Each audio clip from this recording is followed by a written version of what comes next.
नमस्कार, स्वागत है आपका कंपटीशन फैक्टर यूट्यूब चैनल पे। आज हम सतत आवेश वितरण के कारण किसी बिंदु पर स्थिर वैद्युत बल किन किन स्थितियों में लगता है, इस पर चर्चा करेंगे और देखेंगे कि विद्युत बल का मान सतत आवेश के कारण किस तरीके से हम ज्ञात कर सकते हैं। देखिए, सबसे पहले समझते हैं सतत आवेश वितरण होता क्या है। ठीक है, मान लीजिए कि कोई ये एक तार है, ये कोई एक क्या है, चालक तार है। ठीक है, इस पर कहीं भी अगर हम आवेश वितरित कर दें तो ये पूरे चालक तार पर एक जैसे क्या हो जाएगा, फैल जाएगा, एक जैसे वितरित हो जाएगा। इसी प्रकार मान लीजिए कि कोई लंबाई और चौड़ाई में कोई पृष्ठ लिया गया है, कोई सरफेस है जिसकी कुछ लेंथ है और कुछ क्या है, विड्थ है, लंबाई और चौड़ाई है। इस पर कहीं भी हम अगर आवेश वितरित कर दें तो ये आवेश इसके पूरे पृष्ठ पर एक समान रूप से फैल जाएगा, अर्थात वितरित हो जाएगा। तीसरा क्या है कि मान लीजिए कोई एक हम ऐसी वस्तु ले रहे हैं जिसमें क्या है कि आवेश वितरित करना है और यह वस्तु 3D है, जैसे घनाभ ले लिया, जैसे घन ले लिया, जैसे गोला ले लिया। तो इस पर अगर हम किसी एक सरफेस पर आवेश वितरित कर दें किसी पृष्ठ पर, तो यह आवेश इस घनाभ, इस गोले, इस घन के संपूर्ण भाग में, संपूर्ण पृष्ठ पर फैल जाएगा, वितरित हो जाएगा। अब आप देखिए, यहां पर केवल क्या थी, केवल लंबाई थी। क्या थी, केवल लंबाई। यहां पर क्या थी, लंबाई और चौड़ाई। ठीक है, क्या थी, लंबाई और चौड़ाई। ठीक है, यहां पे क्या है, लंबाई है, चौड़ाई है, और किसी एक सरफेस को मान लो, इसे अगर चौड़ाई मान लिए आप, तो ये क्या हो गई, ऊंचाई हो गई। माने L into B into H हो गया। मतलब ये हो गया लंबाई, चौड़ाई और ऊंचाई का गुणनफल। ठीक है, तो अब आप देख सकते हैं कि जो हमने आवेश Q को इस पूरे तार पर या पृष्ठ पर या आयतन पर वितरित किया है, तो वह आवेश जो है 3 तरीके से वितरित हो सकता है। क्या, केवल लंबाई के अनुदिश, अर्थात लंबाई के रूप में, इसे हम रेखीय भी कहते हैं, लीनियर। ठीक है, दूसरा क्या कि क्षेत्रफल, लंबाई चौड़ाई दोनों हो गई, तो क्षेत्रफल के अनुदिश। ठीक, इसे हम पृष्ठीय भी कहते हैं, पृष्ठीय, इंग्लिश में सरफेस। ठीक है, और तीसरा जो हो गया, ये हो गया आयतन। आप देख सकते हैं लंबाई, चौड़ाई और ऊंचाई किसका सूत्र होता है, आयतन होता है।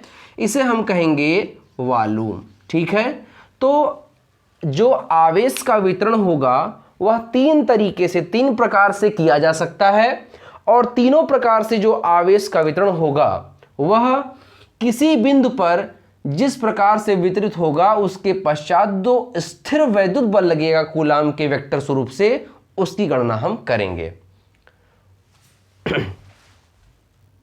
तो चार्ज डिस्ट्रीब्यूशन, आवेश वितरण 3 प्रकार से संभव है। पहला क्या बताया, लीनियर माने रेखीय आवेश वितरण। दूसरा क्या बताया, पृष्ठीय या क्षेत्रीय आवेश वितरण। ठीक है, और नंबर 3 जो है वो है क्या, आयतन आवेश वितरण। ठीक है, रेखीय को इंग्लिश में कहते हैं लीनियर, और पृष्ठीय को कहते हैं सरफेस, और आयतन को क्या कहते हैं, वॉल्यूम। देखिए, तीनों का जो तुलनात्मक अध्ययन है एक तरीके से हो जाएगा, ज़्यादा आसान आपके लिए रहेगा। देखिए, लीनियर रेखीय आवेश घनत्व क्या होता है, ये होता है प्रति एकांक लंबाई पर, प्रति एकांक लंबाई माने 1/L, प्रति एकांक लंबाई पर वितरित आवेश की मात्रा, अर्थात Q से गुणनफल कर दिया जाएगा। प्रति एकांक लंबाई माने 1/L पर वितरित आवेश की मात्रा जो होगी उसे कहा जाएगा लीनियर चार्ज डेंसिटी, रेखीय आवेश घनत्व। और इसे दिखाते हैं किससे, लैम्डा से। किसे दिखाएंगे, लैम्डा से। यूनिट क्या हो जाएगी इसकी, देखिए यहां से आप लिख सकते हैं लैम्डा इक्वल टू Q/L। ठीक है, अगर यह आंशिक लिया जाए, माने थोड़ा सूक्ष्म आवेश या थोड़ा आवेश वितरित किया जाए, तो ये आपको मिलेगा dQ/dL या DDL ऑफ Q, इस तरीके से। ठीक है, दैट इज लिख सकते हैं आप dQ equal to lambda into DL। ठीक है, इस तरीके से आपको आवेश का मान प्राप्त होगा। अब आप देखिए यहां पर पृष्ठीय आवेश घनत्व सरफेस चार्ज डेंसिटी किस प्रकार से निकालेंगे। ठीक है, अब आप देखो यहां पर प्रति एकांक क्षेत्रफल, जैसे यहां प्रति एकांक लंबाई किया था, ऐसे यहां पर प्रति एकांक क्षेत्रफल, क्षेत्रफल किसे दिखाते हैं, ए फॉर एरिया, पर वितरित आवेश की मात्रा, प्रति एकांक क्षेत्रफल माने 1/A, पर वितरित आवेश की मात्रा अर्थात Q का जो मान होगा उसे पृष्ठीय आवेश घनत्व कहा जाएगा, अर्थात 1/A इंटू Q को सरफेस चार्ज डेंसिटी कहा जाएगा। पूरे देखो आप समझो, प्रति एकांक क्षेत्रफल अर्थात पूरे क्षेत्रफल पर, ठीक है, एक एक क्षेत्रफल ले लिया, एक एक भाग ले लिया, 1 centimetre square, 1 metre square, 1 millimetre square, 1 decimetre square, 1 hectometre square, ऐसे छोटा सा भाग ले लिया। इसके ऊपर जो आवेश का वितरण होगा उसे पृष्ठीय आवेश घनत्व कहा जाएगा। ठीक है, इसे किसे दिखाएंगे, इसे दिखाते हैं सिग्मा से। किसे दिखाते हैं, सिग्मा से। ये देखो, तो सिग्मा इक्वल टू मिला क्या, Q/A। अगर स्मॉलेस्ट वैल्यू ऑफ चार्ज लिया जाए, माने आवेश की छोटी या सूक्ष्म मात्रा ली जाए, तो ये आपको मिलेगा क्या, dQ/dA, या लिख सकते हैं dDA ऑफ Q। ठीक है, इस तरीके से पढ़ा जाएगा। तो दैट इज dQ, जो आवेश की मात्रा होगी, सूक्ष्म आवेश की मात्रा, क्रॉस मल्टीपल करिए, तिरछा गुणा मारिए, कैंची गुणा मारिए, सिग्मा इंटू DA मिलेगा। तो ये हो गया आपका क्या, पृष्ठीय आवेश घनत्व। अब आते हैं आयतन आवेश घनत्व पर। देखिए सेम वही वैल्यू है, यहां पर हमने बताया था, अभी क्या ले लेंगे, आयतन। आयतन का मतलब लंबाई भी होनी चाहिए, चौड़ाई भी होनी चाहिए और ऊंचाई भी होनी चाहिए। तो ऐसी कौन सी आकृति होगी, ऐसी आकृति घन है, घनाभ है, बॉक्स है या गोला है। ठीक है, तो अब आप ऐसी आकृति लेते हैं और यहां पर आवेश का वितरण करते हैं, पूरे उसके आयतन पर अंदर बाहर ऊपर नीचे हर जगह आवेश वितरित हो जाएगा। अगर आप कहीं भी आवेश रखें तो आवेश पूरे उसके वॉल्यूम पे क्या हो जाएगा, फैल जाएगा। तो जो डिस्ट्रीब्यूशन होगा वो क्या होगा, प्रति एकांक आयतन, जैसे यहाँ पर प्रति एकांक लंबाई, प्रति एकांक क्षेत्रफल, ऐसे प्रति एकांक आयतन, प्रति एकांक आयतन पर वितरित आवेश की मात्रा, जो चार्ज का डिस्ट्रीब्यूशन होगा पूरे वॉल्यूम पर, वो कितना होगा, वो Q होगा। लेट अस कंसीडर कि Q जो है वो चार्ज की वैल्यू है और किस पर, इंटायर वॉल्यूम, पूरे आयतन पर। तो क्या हो जाएगा, 1/V इंटू Q। इसको ऐसे हम समझें, प्रति एकांक आयतन, 1/V का मतलब क्या होता है, प्रति एकांक आयतन। लैंग्वेज में अगर हम इसे डिकोड करें तो 1/V का मतलब प्रति एकांक आयतन। प्रति एकांक आयतन में वितरित, में का मतलब गुणा, में वितरित आवेश की मात्रा Q हो गई, और इसे ही कहा जाएगा क्या, वॉल्यूम चार्ज डेंसिटी। और इसे दिखाएंगे किससे, रो से। किसे दिखाया जाएगा, रो से। तो रो इज इक्वल टू मिला Q/V, दैट इज dQ/dV। ठीक है, ये भी वॉल्यूम है, ध्यान दीजिएगा, क्रॉस मल्टीपल करिए, अगर स्मॉलेस्ट चार्ज है तो ये वैल्यू लिख दिया मैंने। ठीक है, अब आप देखो यहां से dQ, that is dQ equal to कितना मिलेगा, रो इंटू कितना, dV। ये smallest value of charge in the case of volume charge distribution, smallest value of charge in the case of surface charge distribution, and similarly in the case of linear charge distribution. ठीक है, तो ये तीनों case मैंने एक के बाद एक करके बताया है। सीधी सी बात है, यहां पर आपको स्थिर वैद्युत बल निकालना था। स्थिर वैद्युत बल के लिए मैं यहां पे आपको दिखाऊं, आपने इसके पीछे कूलाम लाइन वेक्टर फॉर्म में पढ़ा है, मैंने बताया था F इज इक्वल टू, क्या बताया था, 1/4πε0 Q1 Q2 अपान R³ और डॉट वेक्टर R, इस तरीके से ये बताया गया था। This is the formula of coulomb in the term of vector. यहां पे वेक्टर लिखा गया है इसलिए ऐसा लिखा गया, अगर वेक्टर नहीं लगाएंगे तो फार्मूला बनेगा F equal to 1/4πε0 Q1 Q2 upon R²। लेकिन अगर हम वेक्टर फॉर्म में अगर रिप्रेजेंट करेंगे तो वेक्टर क्वांटिटी क्या होती है, वेक्टर क्वांटिटी वो क्वांटिटी होती है जिसमें मैग्नीट्यूड के साथ साथ क्या चाहिए, डायरेक्शन भी चाहिए। तो डायरेक्शन को रिप्रेजेंट करने के लिए मैग्नीट्यूड के बाद ये लगाया गया है। ये जो R पे वेक्टर है ये दिखा रहा है कि वेक्टर R उस मैग्नीट्यूड के प्लेन के परपेंडिकुलर डायरेक्ट किया गया है, माने प्रदर्शित किया गया है, अदिष्ट है, इस तरीके से कह सकते हैं। तो जो बल है उसका मैग्नीट्यूड है और साथ साथ उसकी क्या है, डायरेक्शन है। इन तीनों चीज़ों को, लीनियर चार्ज और सरफेस और वॉल्यूम चार्ज डिस्ट्रीब्यूशन को, इन तीनों चीज़ों को इस फॉर्म में दिखाएंगे। देखिए कैसे दिखाएंगे, मैं एक को दिखा दे रहा हूँ और सिमिलरली सेम ऐसे हो जाएगा, कोई चिंता की बात नहीं है, सब एकदम एक जैसा ही है। देखो F इज इक्वल टू 1/4πε0। अब आप देखो यहां से कंसीडर करो एक चार्ज क्या हो गया डी क्यू, एक चार्ज क्या हो गया डी क्यू, जिसे हमने क्या किया है किसी लाइन पर, जैसे एक तार ले लिया, ठीक है। तार क्या होता है, तार में केवल क्या होता है एक्स एक्सिस मान लीजिए या वाई एक्सिस मान लीजिए या जेड एक्सिस, कोई एक एक्सिस तो होगा। तो तार में क्या होगी केवल लंबाई, तार बहुत पतला लिया गया है या थोड़ा सा ही मोटा लिया गया है तो लंबाई इतनी ज़्यादा है कि उसकी तुलना में चौड़ाई क्या है नगण्य है। जैसे अगर इसको देखा जाए मार्कर, तो मार्कर में देखिए इसकी लंबाई इतनी ज़्यादा है कि इसकी तुलना में चौड़ाई क्या है, बहुत कम है ना। तो उसी प्रकार अगर हम कोई एक ऐसा वायर ले रहे हैं जिस पर क्या किया है, थोड़ी देर के रुकिए, जिस पर हमने यहाँ पे देखो ये एक्स एक्सिस मान लिया, ये वाई एक्सिस और ये जेड एक्सिस, ये ओरिजिन हो गया। मान लिया कोई वायर ले लिया ऐसे, इस पर क्या किया चार्ज को फैला दिया, चार्ज दे दिया। ये पूरा कितना चार्ज फैलाया, क्यू चार्ज। कितना चार्ज फैलाया भाई, क्यू चार्ज। अब इसमें स्मॉलेस्ट पॉइंट ले लिया, कंसीडर कर लिया जहां पर कितना चार्ज, अगर पूरा चार्ज क्यू है तो छोटा सा बिंदु एक ले लिया, वहां पर चार्ज कितना होगा, डी क्यू होगा, है ना। वहां पर कौन सी वैल्यू होगी चार्ज की, डी क्यू होगी, ठीक है, अच्छी बात है। अब मैं क्या कर रहा हूं, डी क्यू को मिला दे रहा हूं, डी क्यू वाले पॉइंट को किससे मिला दिया, ओ से मिला दिया। यहां पे मान लिया, कंसीडर कर लिया कि एक्स वाई प्लेन में ही, एक्स वाई प्लेन में ध्यान दीजिएगा, कोई एक टेस्ट चार्ज है, क्या है, क्यू नॉट। टेस्ट चार्ज क्या है, क्यू नॉट, एक टेस्ट चार्ज है। टेस्ट चार्ज की जरूरत क्या है, किस लिए टेस्ट चार्ज ले आते हैं, टेस्ट चार्ज किसी फील्ड में इलेक्ट्रिक फील्ड इंटेंसिटी को, इलेक्ट्रिक फील्ड की वैल्यू को चेक करने के लिए, पता करने के लिए क्या ले आते हैं, टेस्ट चार्ज ले आते हैं। तो इस पूरे एक्स वाई प्लेन में आप ये पूरी कहानी जेड वाई प्लेन में, जेड एक्स प्लेन में कहीं भी मान सकते हो। तो मैं एक्स वाई प्लेन में माना हुआ हूं, एक्स वाई प्लेन में आप एक टेस्ट चार्ज क्यू नॉट ले आइए। क्यू नॉट ये बताएगा कि यहाँ पर एक्चुअल में फोर्स कितना लग रहा है। वास्तव में कूलाम बल में कूलाम बल पता करने के लिए कम से कम 2 आवेश तो होने ही चाहिए। तो एक आवेश ये स्मॉलेस्ट वैल्यू ऑफ चार्ज और एक आवेश हमने क्या कंसीडर कर लिया, क्यू नॉट कंसीडर कर लिया, ठीक है। अब आप देखो यहाँ से क्यू नॉट को भी इससे मिला दिया, ठीक है। क्या किया, क्यू नॉट को भी किससे मिला दिया, ओरिजिन से मिला दिया, ठीक है, अच्छी बात। अब आप देखो यहाँ मान लिया ये वैल्यू जो है क्यू नॉट की जो वैल्यू है वो कितनी है, वो displacement vector, sorry distance, displacement vector का कितना है, आर है, कितना है, आर, ये आर में वेक्टर लगा है। और ओ से लेकर इसे मान लो कोई पॉइंट क्यू है, कैपिटल क्यू, और यहां तक का डिस्प्लेसमेंट वेक्टर क्या है, आर डैश। कितना डिस्प्लेसमेंट वेक्टर है, आर डैश। तो बताइए भाई यहां क्यू से, अच्छा इसे कोई पॉइंट मान लीजिए, इसे मान लीजिए पी पॉइंट, क्यू से लेकर पी तक का डिस्प्लेसमेंट वेक्टर क्या होगा, क्यू से लेकर पी तक का डिस्प्लेसमेंट वेक्टर क्या होगा। सिंपल सा तरीका है, देखिए 1 सेकंड में आप तुरंत बता ले जाएंगे। आपने वेक्टर पढ़ा होगा, नहीं पढ़ा तो यहां पढ़ लीजिए। इस फिगर को देखिए ध्यान से, आपको वेक्टर का लॉ ऑफ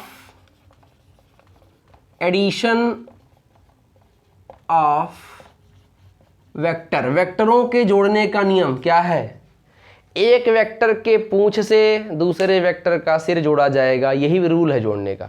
पूंछ पकड़ते लटकते चले जाओ और जोड़ते चले जाओ। जैसे देखो यहाँ पर एक वेक्टर ये है, मान लीजिए एक वेक्टर ये है, तो अब देखो इस वेक्टर के किससे, हेड से, ये हेड है, ये इस वेक्टर का ए वेक्टर मान लो, तो ए वेक्टर का ये क्या हेड है, और ये बी वेक्टर मान लो तो वेक्टर की क्या है, ये टेल है। तो एक वेक्टर के हेड से दूसरे वेक्टर की टेल को, एक वेक्टर के सिर से दूसरे वेक्टर की पूंछ को जोड़ा जाता है, ऐड किया जाता है। वही काम यहाँ करेंगे और एक तरफ चलते चले जाएंगे। देखिए ओ से स्टार्ट करते हैं, ओ क्यू, ओ क्यू, ठीक है, ओ से कहां तक, क्यू तक। वेक्टर में ध्यान देने योग्य बात क्या होती है, अगर हम ऐड करते हैं तो देखते हैं अगर डायरेक्शन चेंज हुई तो बेटा वेक्टर का डायरेक्शन चेंज होने का मतलब सिंबल तुरंत चेंज हो जाएगा, माइनस है तो प्लस और प्लस है तो माइनस, ठीक है। अब आप देखो यहां से ओ से क्यू तक, ओ से क्यू तक गए, अब क्यू से कहां जाएंगे, पी तक। क्यों, ओ से क्यू तक गए और क्यू पर जब इसका ये हेड मिला तो अगले का टेल भी मिल रहा है, देखो क्यू पी वेक्टर का टेल यहां पर दिख रहा होगा, क्यू पी। तो अब आप देखो ओ क्यू प्लस क्या हो जाएगा, प्लस क्यू पी हो जाएगा। अब ये माइनस में करके आप चाहो तो, अब यहां पे हमको क्या चाहिए था, टेल चाहिए था, लेकिन इस वेक्टर का हेड मिल रहा है, देखो यहां पे हमको टेल चाहिए था लेकिन इस वेक्टर का ओपी वेक्टर का हेड मिल रहा है। अब हेड मिल रहा है तो मतलब क्या हो गया, माइनस, क्योंकि डायरेक्शन चेंज हो गई। अब आप देखो ओ से कहां तक लिखेंगे, पी तक, माने ओपी। अब इन सब का जो बीजगणितीय योगफल होगा, अलजेब्राइक सम होगा, वो क्या होगा, 0 होगा, 0 लिख दिया। अब देखो O Q plus Q P ठीक है, वेक्टर राशि है तो इसलिए एरो लगाया गया, इज इक्वल टू क्या मिलेगा, ओपी मिलेगा। ठीक है, आपको किसकी वैल्यू चाहिए थी, क्यू से पी तक की, तो क्यू पी को रोक लो, क्यू पी इक्वल टू क्या हो जाएगा, ओ पी, ये प्लस में है और ये प्लस में इधर जाएगा माइनस में हो जाएगा, माइनस ओ क्यू। तो Q P is equal to O P की वैल्यू बताओ, ओ से लेकर पी तक की वैल्यू कितनी है भाई, vector R, minus O Q से, ओ से क्यू तक की वैल्यू कितनी है, वेक्टर आर डैश। ठीक है, तो क्यू पी पर मॉड की वैल्यू कितनी होगी, mod of vector R, mod of vector R minus R dash. ठीक है, ये वैल्यू। अब आप देखो क्यू पी माने क्यू से पी तक दोनों जो चार्ज हैं उनके बीच का डिस्प्लेसमेंट वेक्टर, अगर आप पी से क्यू तक करना चाहो तो कोई दिक्कत की बात नहीं है, बस क्या हो जाएगी, डायरेक्शन चेंज हो जाएगी। डायरेक्शन चेंज होने का मतलब क्या हो जाएगा, आर डैश माइनस आर हो जाएगा, क्या हो जाएगा, आर डैश माइनस आर। ठीक है, मैग्नीट्यूड इक्वल रहेगा, केवल डिस्प्लेसमेंट में क्या चेंज हो जाएगी, डायरेक्शन चेंज हो जाएगी। अच्छी बात है। अब आप यहां पे देखो, आपको निकालना है क्या, स्थिर वैद्युत बल, बल का फार्मूला लगाओ, F equal to 1/4 pi epsilon naught. ठीक है, अब मैं क्या निकाल रहा हूं, लीनियर, माने हिंदी में लिखूं रेखीय आवेश वितरण, इस स्थिति में स्थिर वैद्युत बल। ठीक है, 1/4 pi epsilon naught into Q1 Q2, Q1 कितना है बेटा, dq है, कितना है, dq, और Q2 कितना है, Q0 है, Q2 कितना है, Q0 है, upon R cube, vector form में लिखेंगे तो आर क्यूब, आर क्यूब के जगह पर OP sorry QP, mod of QP का क्यूब, और इनटू क्यूपी, क्यूपी क्यों, क्योंकि इसी डायरेक्शन में हम चल रहे थे, तो इनटू क्यूपी, ठीक है, का वेक्टर। अब आप देखो इसे लिख सकते हो F इक्वल टू, देखते रहो, 1/4 पाई एप्सिलॉन नॉट, ठीक है, इनटू, इसे चाहो तो Q0 को आगे ले लो, कंफ्यूजन ना हो, Q0 हो गया।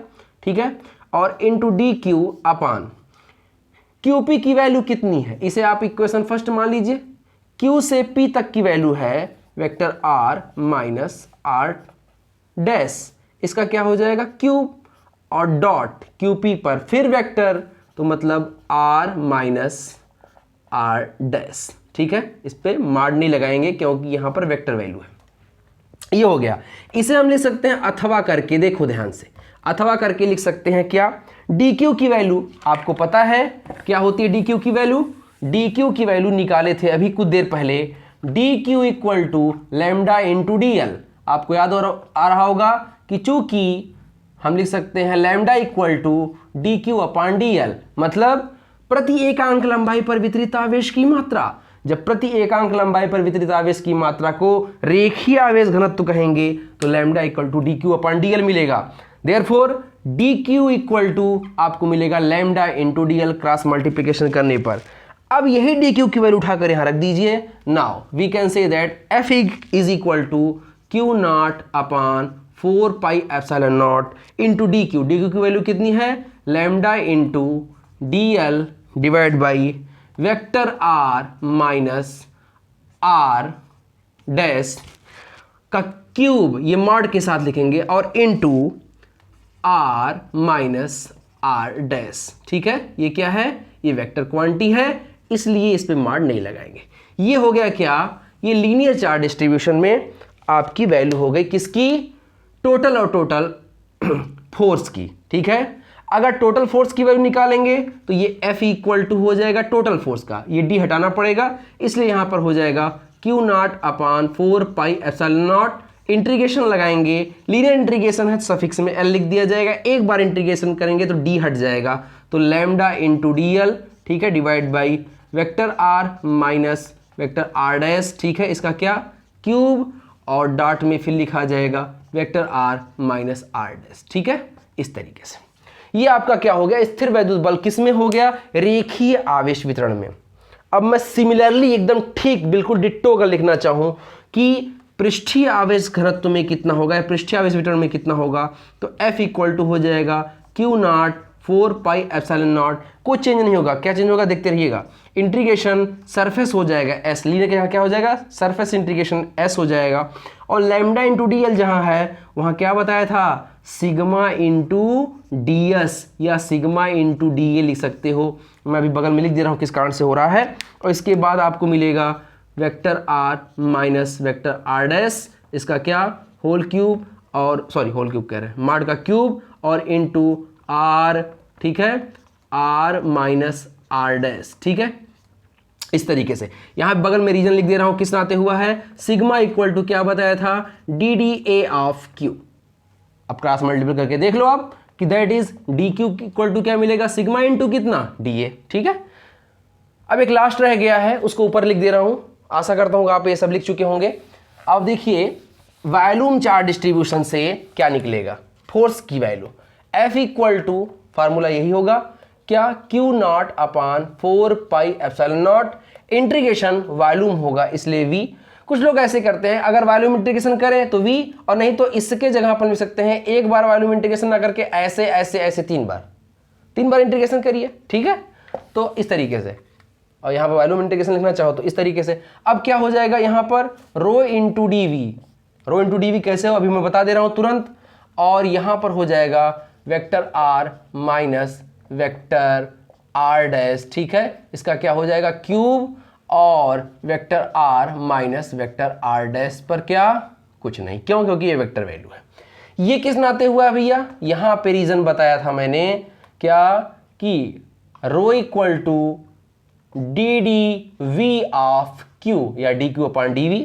तो आप दैट इज लिख सकते हो क्या, that is D Q equal to कितना, रो इंटू कितना, डी वी। अब आप देखो डी क्यू की जगह पे वैल्यू रखी गई है। अब डी क्यू कहां से आया, यहाँ पे आप देख सकते हो डी क्यू चलता चला आ रहा है, वो चाहे लीनियर चार्ज डिस्ट्रीब्यूशन हुआ, चाहे सरफेस चार्ज डिस्ट्रीब्यूशन हुआ, चाहे वॉल्यूम चार्ज डिस्ट्रीब्यूशन हुआ, ठीक है। तो यहां पर ये वॉल्यूम चार्ज डिस्ट्रीब्यूशन था, वॉल्यूम चार्ज डेंसिटी या आयतन आवेश घनत्व, ठीक है। तो इस प्रकार ये आपका चार्ज डिस्ट्रीब्यूशन का टॉपिक यहां पे समाप्त होता है। किस तरीके से चार्ज डिस्ट्रीब्यूशन के द्वारा हमने बल को ज्ञात किया है इन द वेक्टर फॉर्म, माने वेक्टर रूप में हमने किस तरीके से बल को ज्ञात किया है, और इसका आगे क्या उपयोग है अगले वीडियो में आपको निरंतरता से ये इसका उपयोग समझ में आता रहेगा, ठीक है। ये वीडियो यहीं पर समाप्त करते हैं। वीडियो अगर आपको पसंद आया हो तो प्लीज़ वीडियो को एक लाइक देना ना भूलें। अगर चैनल पर नए हैं चैनल को सब्सक्राइब कर लीजिए और वीडियो को अधिक से अधिक शेयर कीजिए अपने दोस्तों के साथ, जिससे सबका कुछ ना कुछ फ़ायदा होता रहे। इस वीडियो में इतना ही, तब तक के लिए नमस्कार।